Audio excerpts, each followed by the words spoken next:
அதனைக்குரிய அன்பு நேசரே, ஆத்ம மணவாளரே, உம்மை ஆராதிக்கின்றோம். ஆண்டவரே, நாங்கள் உம்மை நோக்கி எழுப்பும் குரலை கேட்டருளும். எங்கள் மீது அருள் கூறும்.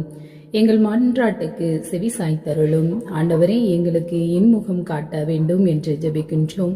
உன் இன்முகத்திலிருந்து வரக்கூடிய அந்த தெய்வீக பிரசன்னம், தெய்வீக ஒளி எங்களுடைய வாழ்க்கையில் நாங்கள் செய்யக்கூடிய ஒவ்வொரு காரியத்திலும் எங்களோடு உடனிருந்து எங்கள் பாதைக்கு விளக்காக விளங்க வேண்டும் என்று ஜெபிக்கின்றோம்.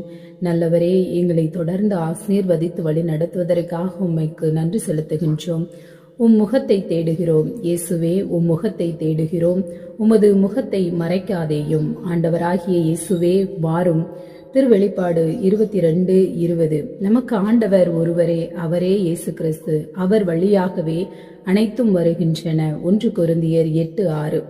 வாக்கு மனிதரானார், நம்மிடையே குடிகொண்டார். யோவான் 1:14 படி எங்களோடு இருந்து எங்களோடு தங்கும், எங்களோடு இருந்து எங்களை ஆசீர்வதியும். உம் கரம் எங்கள் கரத்தை பிடித்து எங்களுடைய பாதையில் வழிநடத்த வேண்டும் என்றும், இன்றைய பொழுதில் நாங்கள் செய்யக்கூடிய எந்த ஒரு காரியமாக இருந்தாலும், நாங்கள் மேற்கொள்ளக்கூடிய அத்தனை பிரயாணங்களையும் எல்லாவற்றையும் உமது கரத்தில் நாங்கள் ஒப்புக் கொடுக்கிறோம். எங்களுடைய செயல்கள், எண்ணங்கள் எல்லாவற்றையும் நீரே பொறுப்பெடுத்து எங்களை ஆசீர்வதித்து வழிநடத்தி அருளும். மருத்துவமனையில் இருக்கக்கூடிய ஒவ்வொருவரையும் உமது கரத்தில் ஒப்புக் கொடுக்கிறோம். அவர்களை ஆசீர்வதியும். அவர்களுடைய தேவைகளை நீரே சந்தியும்.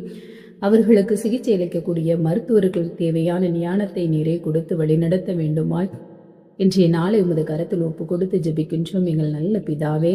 ஆமேன், ஆமேன், ஆமேன்.